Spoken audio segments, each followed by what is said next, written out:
Alors, nous recevons aujourd'hui en studio un des 4 candidats dans la course à la chefferie du Parti québécois, M. Sylvain Gaudreault. Bonjour, M. Gaudreault. Bonjour. Alors, l'identité du nouveau chef sera connue le 9 octobre et le vote se tiendra du 5 au 9 octobre. Sylvain Gaudreault, il a notamment été ministre des Transports et des Affaires municipales dans le gouvernement minoritaire de Pauline Marois. Il est présentement député de la circonscription de Jonquière au Saguenay, circonscription qu'il détient pour le Parti québécois depuis 2007. C'est bien ça? Exact. Alors, M. Gaudreault affrontera dans cette course Paul Saint-Pierre Plamondon, Guy Nantel et Frédéric Bastien. D'abord, M. Gaudreault, à quel moment avez-vous commencé à songer à devenir chef de votre formation politique? Est-ce que c'est un vieux rêve que vous aviez en votre fort intérieur depuis très longtemps? En fait, moi, le rêve que j'ai, c'est de faire du Québec un pays. Mon rêve, c'est aussi de m'engager en politique pour changer le monde qui m'entoure. Et c'est sûr qu'après l'élection de 2018, qui a été très difficile pour le Parti québécois, là, il y a des gens qui ont commencé à m'interpeller. « Sylvain, tu devrais penser à la course, à la direction. » Alors, j'ai entamé une réflexion d'1 an qui s'est terminée au congrès extraordinaire du Parti en novembre 2019. Et là, c'est devenu beaucoup plus clair pour moi parce que le Parti prenait une direction qui rejoignait mes valeurs. Qui renforçait même mes valeurs. Et là, j'ai dit, ben oui, j'ai le goût de plonger. Donc, c'est à ce moment-là. Vous n'y aviez jamais pensé avant? Non, parce que moi, je me suis toujours considéré comme un gars d'équipe, qui joue en équipe.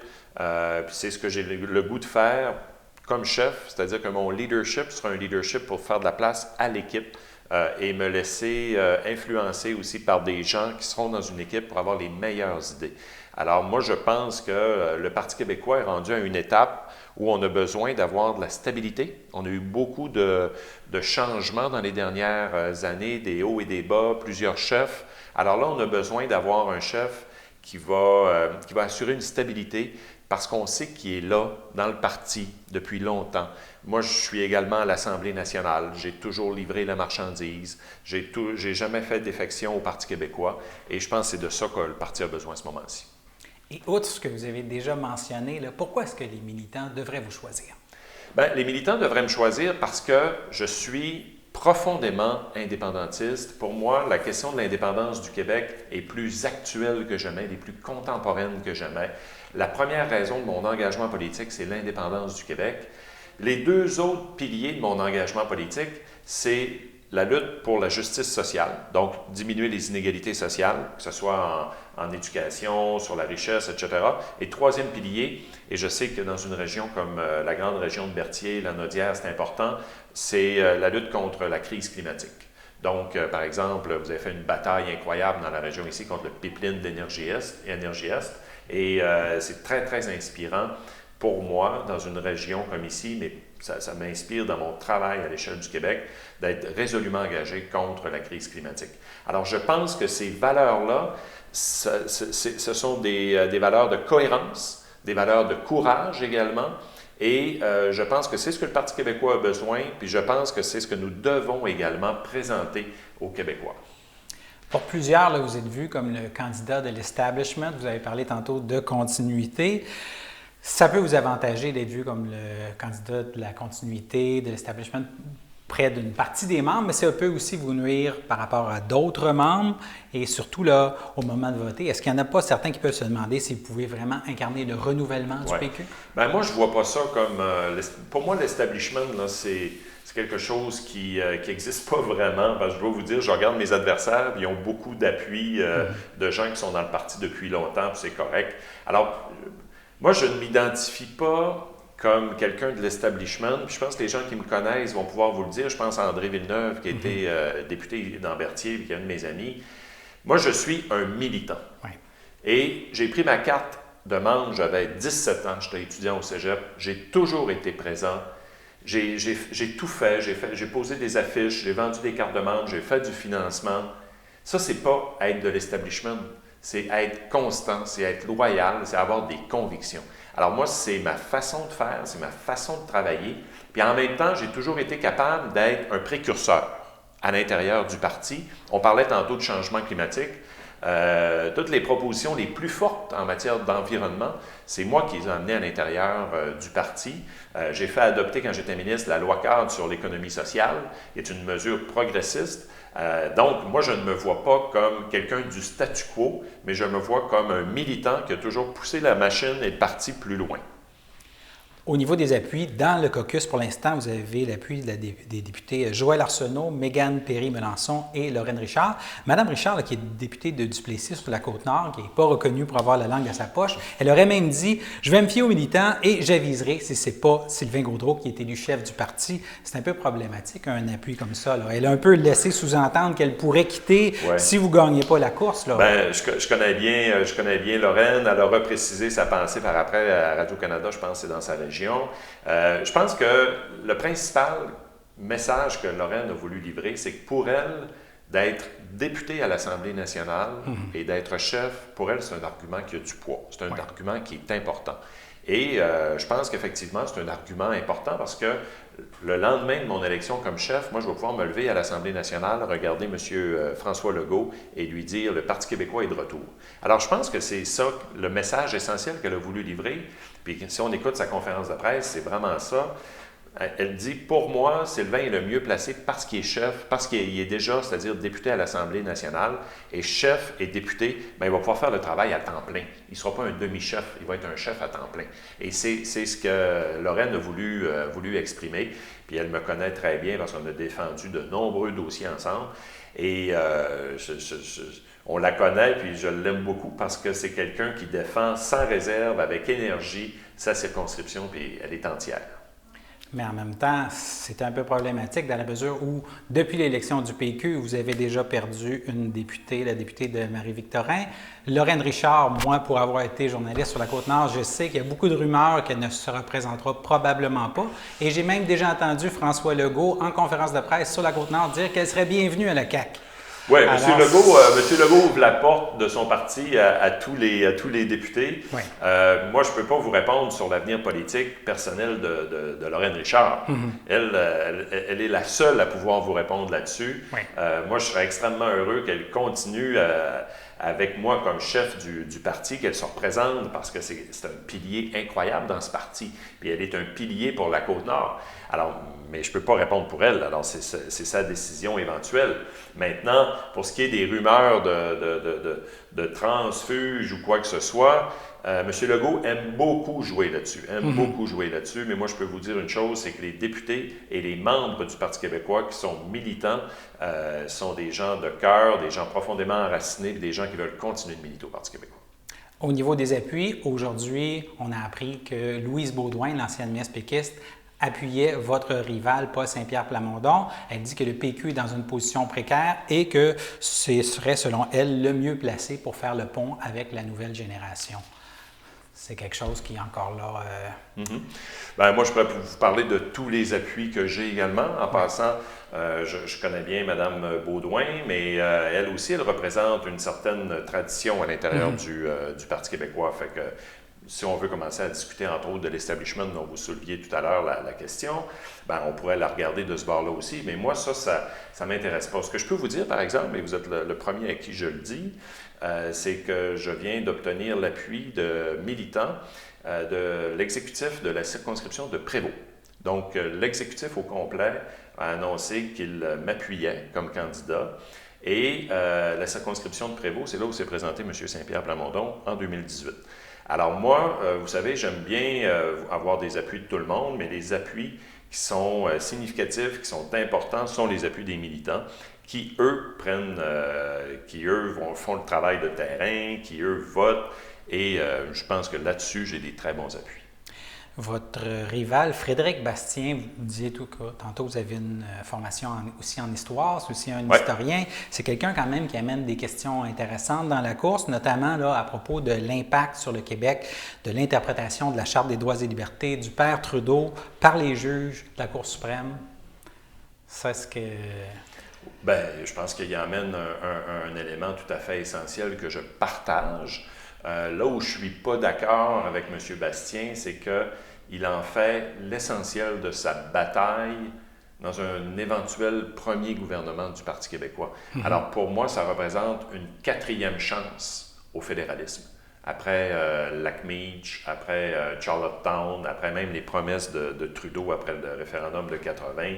Donc, c'est une 4e chance au fédéralisme. Moi, je ne veux pas faire cette 4e chance au fédéralisme. Je ne veux pas donner, c'est-à-dire cette 4e chance au fédéralisme. Là où je trouve le volet intéressant dans ce qu'amène M. Bastien, c'est de forcer des négociations constitutionnelles.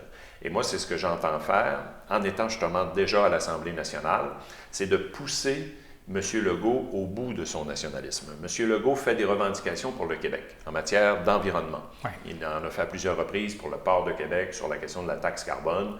Alors moi, je veux prendre mot à mot M. Legault et mettre ça dans une motion pour dire, êtes-vous d'accord avec votre propre parole, M. Legault? Et si oui, normalement ça devrait être ça, bien, on va demander au gouvernement canadien formellement de nous donner tous les pouvoirs en matière d'environnement. Puis ça, on est capable de le faire dès maintenant. Alors, c'est ce que je veux faire. Et moi, j'ai la profonde conviction que plus les Québécois vont avoir des espaces de liberté, plus de pouvoir, bien, plus ils vont en vouloir. Ça s'appelle l'indépendance. Alors là, je suis à l'Assemblée nationale. Le Parti québécois forme la 3e opposition. On va se servir des outils qu'on a, dont ceux-ci, pour faire avancer la logique d'une plus grande liberté, d'un plus grand contrôle de notre destinée. Un petit mot sur votre autre rival, Guy Nantel. Il a beaucoup d'humour, de notoriété. Qu'est-ce qui l'amène à la course actuelle, à part de l'attention médiatique? Là? Bien, moi, je trouve ça rafraîchissant, honnêtement. Là. Vous savez, le Parti québécois, pour plusieurs, ne semble pas intéressant. T'sais, on est le troisième parti d'opposition. On a fait 17 % aux élections en 2018. Mais M. Nantel dit, moi, je suis prêt à faire le saut en politique. Et c'est pour l'indépendance et avec le Parti québécois que je choisis de militer. Alors pour moi, ça, c'est un apport important. Je pense que le saut est rapide pour devenir chef tout de suite de cette grande formation. Il faut connaître le fonctionnement du parti, mais il reste que la porte est ouverte. M. Parizeau disait que le dernier entré dans le mouvement souverainiste laisse la porte ouverte. Alors, c'est ça, moi, je suis dans cet esprit-là. Oui. Alors, si M. Nantel veut se joindre au groupe et plaider avec toute sa verve et son franc-parler et sa notoriété pour l'indépendance du Québec, bien, tant mieux, ça nous fait tout un porte-parole. Vous avez eu de bons mots pour vos adversaires et pourtant, vous avez comparé vos adversaires dans la course à Donald Trump en matière d'immigration. Avec du recul, là, vous regrettez d'avoir fait une comparaison aussi caricaturale? Ça, c'est faux. Je vous invite à aller écouter la vidéo où je fais ce discours et je réponds à une question sur l'immigration. Et là, je dis que mes adversaires fixent des chiffres ou des seuils d'immigration. Ici, oui, c'est ça, mais justement, parce que c'est pas ce que je dis. Ce que je dis, c'est que... Voulez-vous que je la lise? Oui, vous pouvez la lire. Vous dites, c'est pas vrai qu'on va s'improviser en sortant un chiffre d'une boîte de céréales comme une surprise, puis dire, ça va être ça. Ça, c'est la politique de Donald Trump. Moi, je fais de la politique de façon beaucoup plus sérieuse que ça. Exact, mais je n'ai pas comparé Paul Saint-Pierre Plamondon ou ça Frédéric laissait quand Bastien. Même sous-entendre. Ce que je dis, c'est que de prendre des décisions en matière d'affaires publiques, d'administration publique sur un enjeu aussi sensible que l'immigration, alors que les immigrants ne sont pas des chiffres, quand on y va sur des présupposés où on prend des chiffres un peu partout, ça ne correspond pas à un leadership du 20e siècle. Et c'est ce qui conduit à des populistes à la hauteur de Trump de prendre la place qu'ils ont présentement.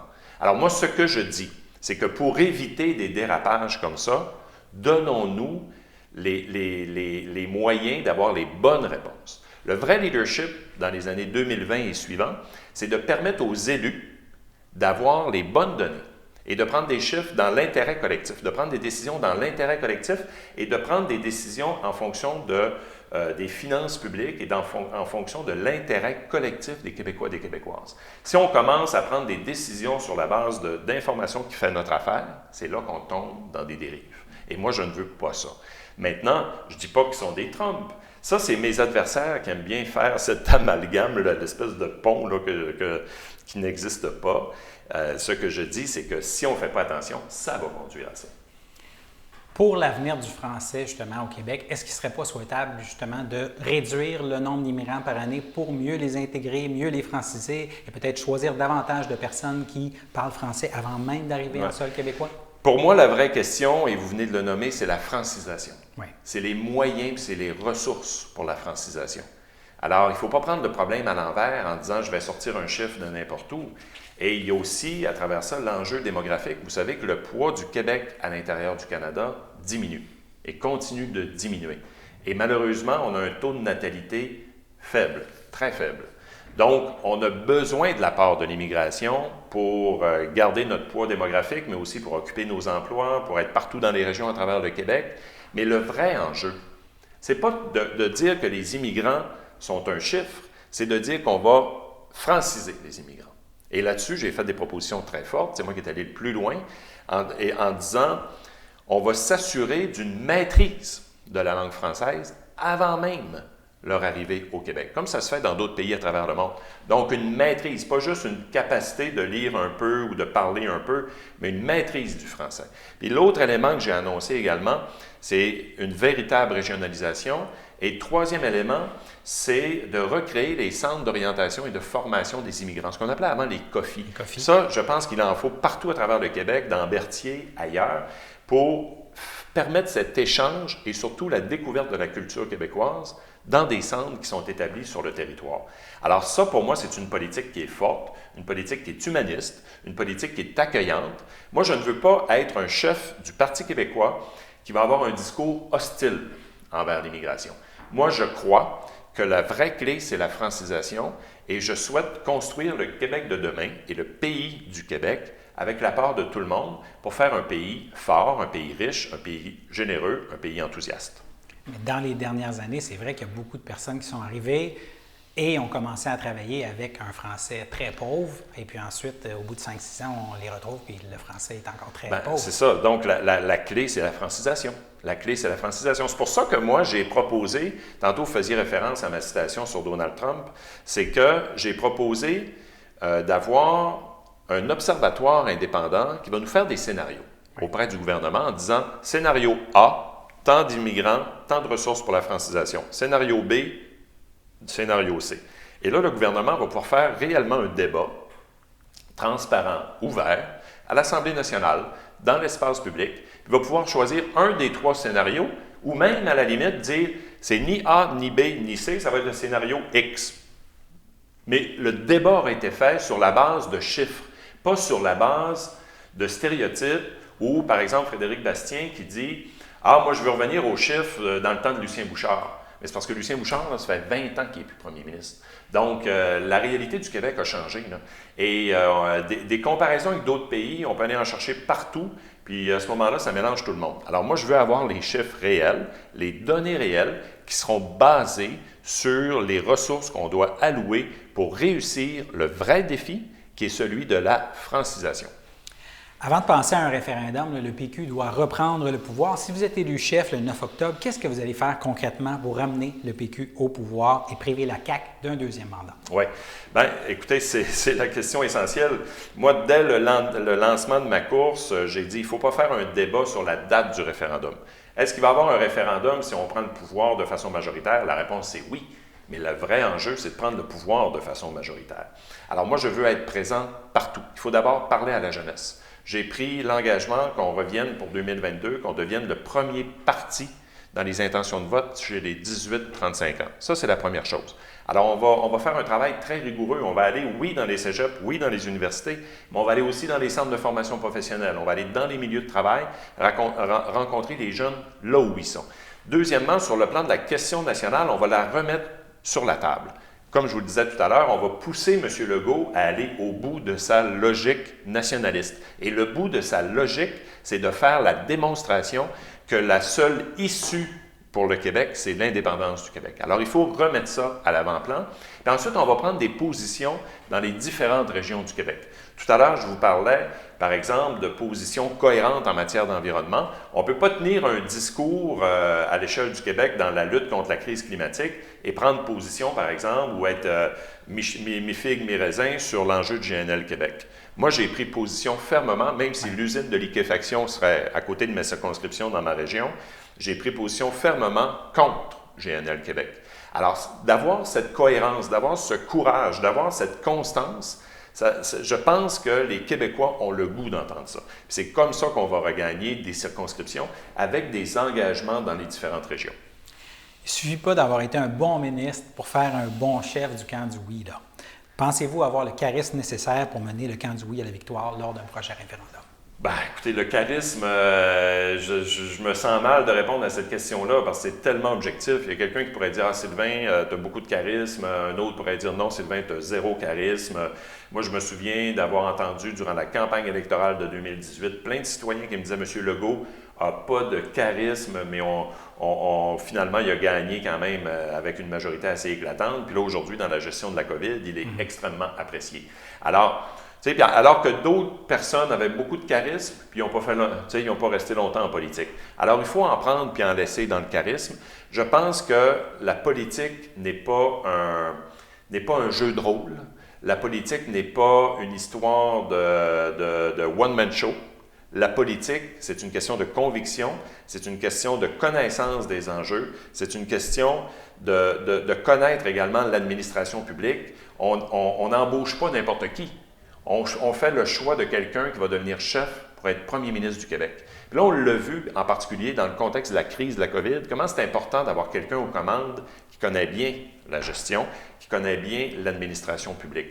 Est-ce que j'ai des reproches à faire à M. Legault? Bien sûr, mais de façon générale, je veux dire, il a géré quelque chose de complètement inédit, puis les Québécois se sont rassemblés derrière lui. Alors, ça montre à quel point il faut avoir une connaissance de l'administration publique. Et il s'adonne que M. Legault, c'est le doyen de l'Assemblée nationale. Donc, ça doit vouloir dire quelque chose à un moment donné. Alors, moi, j'ai à proposer aux Québécois cette constance, cette cohérence, cette expérience, puis cette conviction, puis on va avancer avec ça.